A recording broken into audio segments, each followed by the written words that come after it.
북한과 파키스탄 이 두 나라는요, 북한의 핵개발과 미사일 개발에 있어서 은밀한 역할을 할 거라 이렇게 봤는데, 중간에 중국이 끼어 있다라는 충격적인 내용이 얼마 전에 보도되었습니다. 자, 북한의 핵개발에 중추적인 역할을 했던 파키스탄이 최근까지도 북한과 핵미사일 개발과 관련해서 협력을 지속하고 있다는 의혹이 제기됐는데요. 중국은 자국 기업이 이 협력에 연루된 혐의를 알고도 묵살했고요. 현직 북한 외교관도 이런 핵 협력 커넥션에 가담한 걸로 알려져 있다고 합니다. 이에 따라 강력한 대북 제재로 북한의 추가 도발을 막겠다는 유엔 등 국제사회에 공조에 구멍이 뚫린 거 아니냐.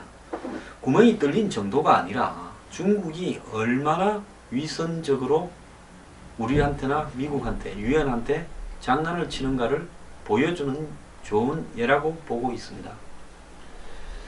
자, 인도 언론에 따르면 파키스탄 에너지위원회는 중국 베이징 선테크 테크놀로지를 통해 우회 수출하는 방식으로 북한의 핵과 미사일 핵심 품목을 제공해 왔다는 겁니다. 파키스탄이 제공한 물자는 모넬, 잉코넬 같은 내열 합금이라는데요. 내열 합금은 핵폭탄 제조에도 쓰이며 로켓 추진 항공기 외피로도 쓰이는 만큼 미사일 재료로 전용될 수 있다고 합니다. 이뿐만 아니라 우라늄, 플루토늄, 이 핵 원료들이죠. 내열 합금을 녹이는 진공 유도 용해로도 제공한 혐의가 포착이 되었다고 합니다. 인도 언론의 보도에는 이러한 주제에 북한 대사관 소속 외교관인 김영철, 장영선이 8차례 파키스탄을 2012년부터 15년 사이에 방문했다고 합니다. 두 사람은 실제로 조선강업개발회사 소속으로 대량 살상무기 조달에 연루된 혐의를 받아서 올 3월 유엔 안보리 대북 제재 결의에도 제재 대상으로 등재된 인물이라고 합니다. 이들의 방문이 지난해까지도 있었던 걸로 보아서 북한하고 파키스탄의 협력은 최근까지도 이어진 걸로 보는데요. 관련국의 묵인이 지속되고 있다면 이 4차 핵실험이 이루어진 올해에도 물밑으로 또 사람만 바꿨지 왔다 갔다 하는 사람이 있을 거라는 이야기입니다. 파키스탄 정부는 작년 11월 유엔 대북제재위원회로부터 북한과 협력 여부를 추궁받은 뒤 이를 부인하다가 김영철, 장영선이 이슬라마바드 그리고 카라치 등에서 찍힌 사진을 제시받은 뒤에야 접촉을 시인을 했습니다. 하지만 미국 등 서방 국가들이 이 문제를 적극적으로 공론화하지 않았습니다. 왜 그런가 하면 미국은 또 아프간 전쟁에서 파키스탄과 여러 가지로 엮인 부분이 많기 때문에 파키스탄을 곤혹스럽게 하려고 하지 않았죠. 근데 이 파키스탄이란 나라가요, 지금 미국이 오사마 빈 라덴을 체포하게 죽이게 된 계기 중에 하나가 파키스탄이 찔렀다라는 이야기가 있고, 안 그러면 파키스탄이 숨겨줬는데 미국이 알아내서 해치우니까 그 과정에서 미국 CIA에 협조한 파키스탄 출신 사람들을 파키스탄이 화가 나서 그냥 장기형을 때려버렸다라는 이야기도 있습니다. 어느 쪽이든 파키스탄은 파트너로서는 믿을 수가 없고, 파키스탄의 정보기관들은 오랜 전부터 수상한 일들을 여기저기와 많이 해오는 걸로 굉장히 유명했습니다. 테러와의 전쟁에서 파키스탄의 협력이 필요하기 때문이라고 이 언론도 보도를 했네요. 근데 중국도 자국 기업이 북한 무기 개발에 연루된 혐의를 알고도요, 파키스탄을 핵 공급국 그룹 회원국으로 집어넣기 위해서 이를 덮은 것으로 생각이 된다는 거죠. 중국이 인도를 견제하려면 핵 공급 그룹에 파키스탄을 포함시키는 것이 필요하다고 보고 있기 때문입니다. 보도가 사실이라면 파키스탄과 중국은 핵 공급국 이 그룹 규정은 물론이고 핵 공급국 그룹 금수 품목의 거래를 금지한 유엔 안보리 대북 제재 결의도 위반한 것이 된다는 거죠. 하지만 이 핵 공급국 그룹이나 안보리 제재 모두 처벌할 조항이 없어서 두 나라의 책임을 물을 방법이 없다는 겁니다. 즉 국제사회의 대북 제재는 그만큼 취약하다는 겁니다. 그런데 우리는 입만 열면 북한에 대해서 강력히 응징하고 제재를 가하겠다라고 이야기를 하고 있습니다. 자, 이것이 과연 실질적으로 의미가 있는 일인가 라고 봤을 때 저는 별로 의미가 없는 이야기를 반복해서 하고 있는 게 아닌가 생각을 합니다. 자, 우리나라 정부가 더 수상한데요. 이런 발표에 대해서 시인도 부인도 하지 않고 가만히 있습니다. 서울에서 핵공급국 그룹 총회가 열리는 도중에 의장국인 한국이 구체적인 의사를 밝히는 것이 부담스럽다고 합니다. 그까지 핵공급국 그룹 그 의장국이 뭐가 중요합니까? 국가 안보가 중요하지요. 인도와 파키스탄은 서울 총회에서 핵공급국 그룹 회원국 지위를 얻으려고 노력하고 있다는 겁니다. 자, 유엔 대북 제재위 산하 전문가 패널 소속인 한 사람은요, 자신의 SNS에서 이 보도를 올려 보도 내용이 사실임을 확인을 시켜줬습니다.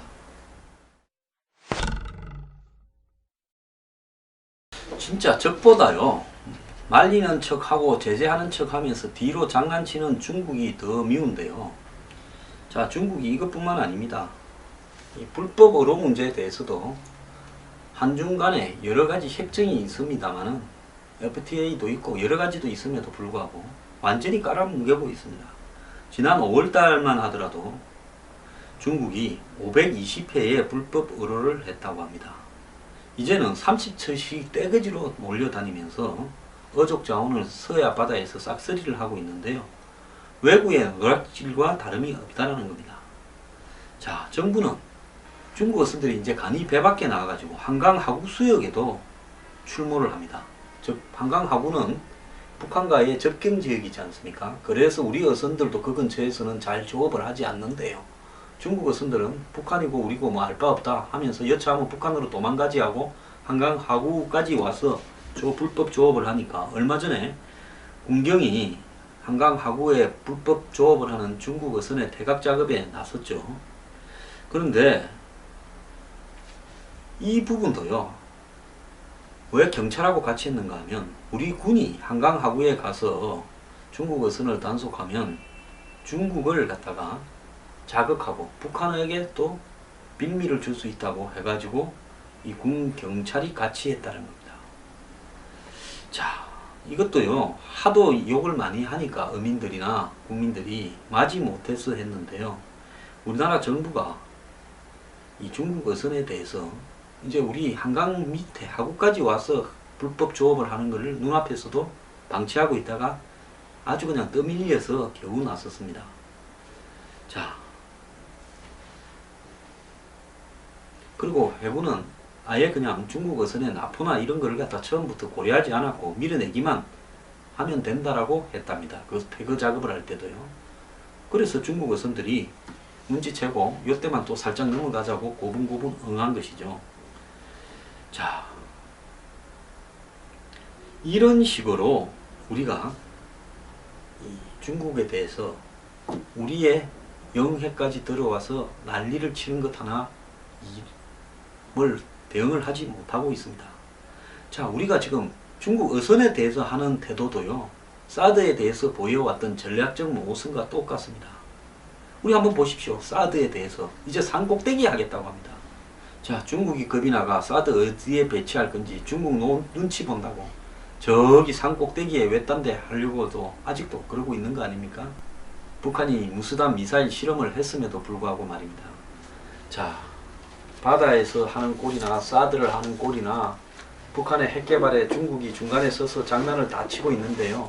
여기 중국의 중간에 선 이런 회사들이 중국의 정부의 지시 없이 가능하다고 보십니까? 전부 중국 정부가요, 뒤로 북한의 핵개발을 도와주고 있는 게 이번에 포착이 된 거 아닙니까? 그래 놓고 제재에 나서요, 쇼를 해요.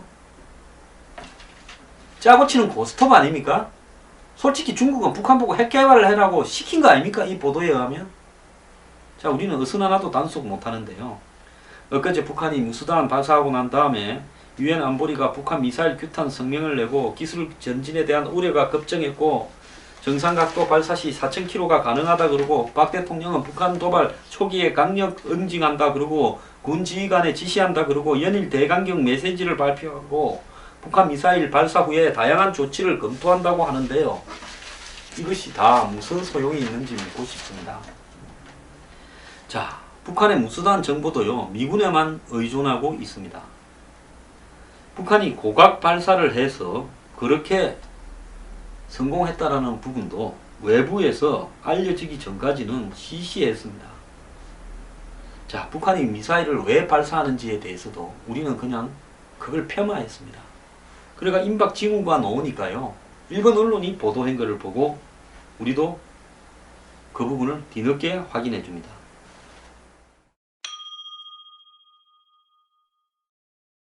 이번에도 북한이 미사일 이동 차량을 이동시킨 것을 미국 첩보 위성이 파악해서 일본 언론이 보도해 줬는데요. 우리 군은 미군이 이 정보를 제공해 주지 않으면 깜깜이가 될 수밖에 없다는 겁니다. 북한 내륙을 들여다볼 실시간으로 장비가 없다는 거죠. 자, 북한이 지상에서 공중으로 수백 미터 가량 미사일을 쌓아 올려야만이 우리 군의 레이더에 비로소 포착이 된다는 겁니다. 자, 그리고 북한의 무수단 미사일이 고각 각도를 높여 가지고 하늘로 우주로 쌓았는데 얼마나 높게 올라갔는지에 대해서 국방정보본부는 그것도 비밀로 했습니다. 비공개로요. 그래서 하루 뒤면 공개될 정보에 대해서도 항고하는 것이 어제 오늘의 일이 아니라는 겁니다. 외국 언론은 미국과 일본 군사 당국을 인용해서 북한 미사일이 1000km 이상 올라갔다고 했는데 그 보도가 나와도 우리 국방부하고 합참은 공식 확인을 해주지 않았습니다. 자, 여기서 우리가 하나 진짜로 정보를 좀 공개할 필요가 있는 게요, 군이 도대체 유사시에 북한의 미사일을 요격할 능력이 있겠는가 하는 의문입니다. 자, 국민들은 사드 배치된다, 자, 배치하자는 여론이 많습니다. 그러면 사드만 배치하면 요격이 됩니까? 또 더 나아가서요, 한국형 미사일 체계 KAMD라고 하고 킬체인이라고 하는 이 부분이 과연 북한 미사일을 제대로 요격할 수 있겠는가 하는 겁니다. 그리고 뒤에서 날아오는 미사일을 잠수함 발사, 탄도미사일 등에 대응하기 위해서 한국이 보유하고 있는 이지스함에서 그런 미사일을 갖다 격추할 수 있는 또 다른 요격 미사일 체제를 구축할 수 있는 건지, 가능한 건지도 알고 싶습니다. 자, 1년에 40조에 가까운 국방비를 쓴다고 하는데요. 국민들은 모든 정보와 시스템, 북한의 미사일 위협에 대응할 수 있는 시스템을 미국에만 의존하고 있고요. 지금 그렇게 한다라는 것도 실제로 진짜 북한의 고각 발사 무수단 미사일이나 잠수함 발사 무수단 미사일에 대응해서 한국을 지킬 수 있겠는가? 뭐 미국이 맞고 일본이 맞고는 그들이 알아서 할 부분이고요. 우리가 북한이 쏘는 미사일을 피할 수 있거나 요격해서 떨어뜨릴 수 있겠는가?